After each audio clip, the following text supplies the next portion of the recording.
Hi viewers, welcome to மன்ஹா total herbal hair care. இந்த வீடியோவில் முழுமையாக வெள்ளை கரிசலாங்கண்ணியை பறித்து காம்பை நீக்கி அதை எப்படி காய வைத்து ஹேர் பேக்காக செய்யலாம் என்பதை வீடியோக்கு போய் பார்க்கலாம். வாங்க வியூவர்ஸ். இப்போ பார்த்திங்கன்னா என் மாடி தோட்டத்தில் உள்ள கரிசலாங்கண்ணி கீரை எவ்வளோ இருக்குது பாருங்கள். நிறையா பச்சை பச்சைன்னு கண்ணுக்கு குளிர்ச்சியாக இருக்குது பார்த்தீங்களா. எப்பவும் எண்ணெயும் சரி பேக்கும் செய்து நம்ம இயற்கையாக விளையக்கூடிய அந்த கீரைகளை வச்சு நம்ம செய்யும்போது தான் உண்மையான ரிசல்ட் நமக்கு கிடைக்கும். அதனால் எண்ணெய் தயார் பண்ணுறவங்களும் சரி பேக் தயார் பண்ணுறவங்க சரி உங்களால் முடிஞ்சதை நீங்கள் வீட்டில் இது மாதிரி வளர்த்துக்கொண்டு நீங்கள் எண்ணெய் தயார் பண்ணிக்கோங்க.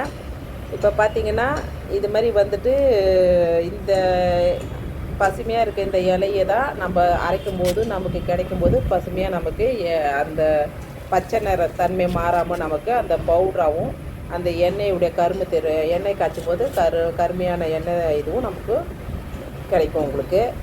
ஆக்சுவலாக வந்து பார்த்திங்கன்னா இதில் வந்துட்டு நான் கிட்டத்தட்ட ஒரு 8-9 தொட்டி வச்சுருக்கிறேன். இதை தவிர்த்து வேறு நிறைய தொட்டிங்களையும் இது பூ பூத்து அதோடைய இதெல்லாம் வந்துட்டு போய் பூக்களுடைய விதைகள்லாம் போய் அங்கங்கே பரவி நிறைய இருக்கும். நமக்கு கொஞ்சம் நம்ம வளர்க்க ஆரம்பிச்சிட நிறைய நமக்கு கிடைக்கும். நான் ஒரு தடவை 10 நாளைக்கு ஒரு தடவை 15 நாளைக்கு ஒரு தடவை ஹேர் பேக்குக்கும் ஹேர் ஆயிலுக்கும் நான் எடுத்துப்பேன். எனக்கு கரெக்டாக இருக்கும். நான் வந்துட்டு இப்போ தான் எண்ணெயும் ஹேர் பேக்கு எல்லாமே நம்ம போடுறோம். கிட்டத்தட்ட இப்போ 2 வருஷமாக தான் இந்த நான் தொழிலை பண்ணிகிட்டு இருக்கிறதுனால எனக்கு வந்து ஆர்டருங்க வந்து மாதத்தில் ஒரு 10-15 அது மாதிரி கிடைக்கும். சில நேரங்களில் 20 பேர் கூட எனக்கு ஆர்டர் கொடுப்பாங்க. அதுக்கு ஏற்ற மாதிரி எனக்கு எல்லாம் இருக்குது.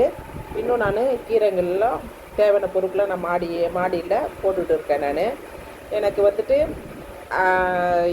இதுவே வந்து வாங்கக்கூடிய வாடிக்கையாளர்களும் புதிய வாடிக்கையாளர்களும் வாங்கி கொடுத்துருக்காங்க. இப்போ வந்து இப்போ தொழில் இப்போ தான் ஆரம்பிச்சிருக்கனால என்னுடைய எண்ணெய் ரிசல்ட்டையும் இந்த ஹேர் பேக் ரிசல்ட்டையும் பார்த்து ஜனங்க இப்போ தான் கொஞ்சம் கொஞ்சமாக வாங்கிட்டு இருக்காங்க. இன்னும் கொஞ்சம் நல்லா போகும்னு இறைவனை நம்புகிறேன். இப்போ பார்த்திங்கன்னா நான் எல்லா கீரையும் நான் பறிச்சிட்டு இருக்கேன். எல்லா கீரையும் பாருங்கள், கையால் கின்னாலே போதும், நல்லா அழகாக உங்களுக்கு வந்துடும். கிள்ளும்போதே நமக்கு ஒரு சந்தோஷம், ஒரு மகிழ்ச்சி, கண்ணுக்கு ஒரு குளிர்ச்சி எல்லாம் கிடைக்கும். ஏன்னா பசுமையான ஒரு பொருளை நம்ம பார்த்துக்கிட்டு நம்ம கிள்ளும்போது என்ன ஆகும்னா நமக்கு கண்ணுக்கு தேவையான குளிர்ச்சி கிடைக்கும். அதுவே நமக்கு கண்ணுக்கு அது ஒரு வகையான ஊட்டச்சத்து தான். எப்பவும் சரி பச்சை பச்சைன்னு இருக்க இடத்துல நம்ம கண்களை மேய விடும்போது அந்த கண்ணுக்கு வந்து ஒரு குளிர்ச்சியும் அந்த கண்ணுக்கு தேவையான விட்டமின்களும் அதுங்களுக்கு கிடைக்கும் உங்களுக்கு. அதனால் எனக்கு இந்த மாடி தொட்டு வச்சுருக்கிறதுனால எனக்கு ரொம்ப சந்தோஷம். இப்போ பார்த்திங்கன்னா நான் வந்துட்டு கரிசலாங்கண்ணி கீரையிலேருந்து பறிச்சிட்டேன். எல்லாத்தையும் முழுமையாக நான் இதை பறிச்சுட்டு நான் மாடி தோட்டத்திலே வச்சு தான் இதெல்லாம் வந்துட்டு இலைகள்லாம் எடுத்துருவேன். நான் ஏன்னு கேட்டால் வீட்டில் எடுத்துகிட்டு போய் கீழே வச்சு பண்ணும்போது குப்பைக்கு நிறைய சேரும், வீடு சுத்தம் பண்ணுறது கஷ்டம். அதனால் மாடியிலே வச்சு நிலத்தை கிளியர் பண்ணிடுவேன். இப்போத்துக்கு எனக்கு தேவைக்கேற்ப ஜனங்க வாங்கிட்டு இருக்கிறதுனால நான் ஒரு ஆள் மட்டும்தான் இதெல்லாம் பண்ணிக்கிட்டு இருக்கேன். அவ்வளோ வேலையும் நான் தான் பண்ணிக்கிட்டு இருக்கேன். பேக்கிங்லாம் எங்கள் வீட்டுக்கார் பண்ணுவார். கொரியர்லாம் போய் நான் போட்டு வந்துடுவேன். இப்படி தான் எங்களுடைய சிறு தொழில் போயிட்டு இருக்குது. புதிய வாடிக்கையாளர்கள் வாங்கி இது மேலும் மேலும் சிறு தொழில் பெரிய தொழிலாக ஆகணும்னு ஆசைப்பட்றேன். அதுக்கு உங்களுடைய ஒத்துழைப்பும் எனக்கு தேவை. இப்போ இந்த தொட்டியை வந்து நான் விட்டுருக்கேன். ஏன்னு கேட்டிங்கன்னா அடுத்தது எண்ணெய் காய்ச்சணும். எண்ணெயை கூட நான் வந்துட்டு ரொம்பலாம் காய்ச்ச மாட்டேன். 5 லிட்ரு 10 லிட்டருன்னு 10 நாளைக்கு ஒரு தடவை காய்ச்சுவேன். மாதத்தில் ஒரு 20-25 லிட்ரு காய்ச்சுவேன் நான். எனக்கு இப்போ இந்த 20-25 லிட்டருக்கு தான் வாடிக்கை கிடச்சிருக்காங்க. இப்போ வந்து காம்பெல்லாம் எடுத்துகிட்டு பார்த்திங்கன்னா நான் இலையை மட்டும் போட்டிருக்கேன். நுனியில் உள்ள இலையையும் அங்கங்கே இருக்க 1-2 இலையை மட்டும் நான் கிள்ளி வச்சுருக்கேன். காம்பு போடக்கூடாது. காம்புனால் எந்த ஒரு யூஸும் கிடையாது. ஏன்னா நமக்கு கரும்பு நிறம் வேணும்னா அந்த இலையை மட்டும்தான் யூஸ் பண்ணணும். இப்போ பாருங்கள், இந்த நான் இலையெல்லாம் பறிச்சுட்டு காம்பை கீழே போட்டுட்டேன். இந்த காம்பு வந்து பவுட்ரு தூளை அதிகமாக்கி கொடுக்குமே தவிர மித்தப்படி இந்த காம்புனால் ஒரு யூஸு கிடையாது. ஜனங்க நம்பிக்கையாக வாங்கிறதுனால நம்ம அதோடைய பொருள் தன்மை நம்ம அப்படியே கிடைக்கணும்னா இலைகள் மட்டும்தான் யூஸ் பண்ணணும், காம்பை யூஸ் பண்ணக்கூடாது. நிறைய பேர் வந்து அது கிள்றதுக்கு சோம்பேத்தண்ணி பண்ணி விட்டால் அப்படியே கூட போட்டு அரைப்பாங்க, அப்படியே கூட எண்ணெயில் போடுவாங்க. நான் அப்படி செய்ய மாட்டேன். வெறும் இலைகளை மட்டும்தான் கிள்ளி, அந்த நுனியை மட்டும் கிள்ளி இலைகளை மட்டும் கிள்ளி தான் நான் எடுத்து எண்ணெய்க்கும் சரி ஹேர் பேக்குக்கும் சரி யூஸ் பண்ணுவேன். இப்படி வேஸ்டான இந்த காம்பெல்லாம் இந்த பாருங்கள் குப்பை தொட்டியில் போட்டுருவேன். இதில் வந்துட்டு நல்ல காம்பு, தடிமான காம்பு, மறுபடியும் துளுக்குற மாதிரி காம்பை ஒட்டி நான் எடுத்துப்பேன். எடுத்து அதை மறுபடியும் தொட்டியில் நட்டி வச்சோம்னா நமக்கு ஒரு 10 நாள்லேயே அது நமக்கு துளிர் விட ஆரம்பிச்சிடும். இது மாடியில் நான் வச்சுருக்க தொட்டி.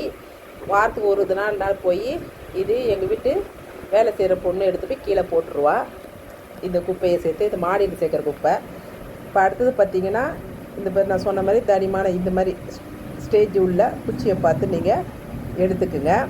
எடுத்துக்கிட்டு ஒவ்வொன்றா நீங்கள் காலியான இடம் எங்கெங்கே இருக்குதோ நெட்டி வச்சா ஒரு 10 நாளே இது துளிர் விட ஆரம்பிச்சிடும் உங்களுக்கு. அப்போ இன்னும் கொஞ்சம் நமக்கு கீரைகள் வந்து நிறைய கிடைக்கும்.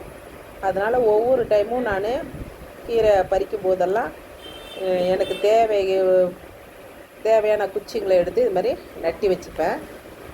இப்போத்துக்கு எனக்கு தேவையான அளவுக்கு வந்து எனக்கு இந்த கரிசலாங்கண்ணி கீரை சரி மற்ற எல்லா பொருட்களும் மருதாணி, செம்பருத்தி, அப்புறம் அவுரி இலை எல்லாமே எனக்கு தேவைக்கேற்ப அதிகமாகவே எனக்கு மாடி தோட்டத்தில் இருக்குது. எனக்கு வந்துட்டு மேலும் மேலும் ஜனங்கள் வாங்க நான் இன்னும் மேலும் மேலும் உற்பத்தி செஞ்சுக்கிட்டே வருவேன். நான் இப்போ இது மாதிரி நான் இப்போ இதை நட்டி வைக்க நேரம் வந்து பார்த்திங்கன்னா நான் ஒரு 7 மணி, இரவு 7 மணிக்கு நான் இதை நட்டி வச்சிட்ருக்கேன். நான் இதை பறித்து இது க்ளீன் பண்ணி எடுக்கிறதுக்கு நான் 2 மணிக்கு போனேன், மதியம் 2 மணிக்கு போனேன். இது க்ளீன் பண்ணி பறித்து இது நட்டி வைக்கும்போது மணி 7 மணி, 5 ஹவர் மொட்டை மாடியில் தான் இருந்தேன் நான். இப்போ பறித்து வந்த கீரையெல்லாம் எடுத்துகிட்டு வந்து வீட்டில் போட்டு நிழலில் காய வச்சுருக்கேன். ஒரு 3 நாள் 4 நாள் இதை அப்படியே விட்டோம்னா இது நல்லா பாருங்கள் எவ்வளோ பச்சையாக இருக்குது பார்த்தீங்களா. இதை அப்படியே நிழலில் காய வைக்கும்போது ஒரு 3 நாள் 4 நாளில் கொஞ்சம் கருகி அதை கருமையான கலரில் இது வந்துடும். அந்த ஸ்டேஜில் நம்ம பேக் தயார் பண்ணுற பொருளோட இதையும் சேர்த்து போட்டு அரைச்சிக்கிட்டோம்னா இதோட இலையோட தன்மை அப்படியே மாறாமல் நமக்கு கிடைக்கும். கருமை நிறம் நமக்கு டை பவுட்ரு இதில் நமக்கு கிடைக்கும்.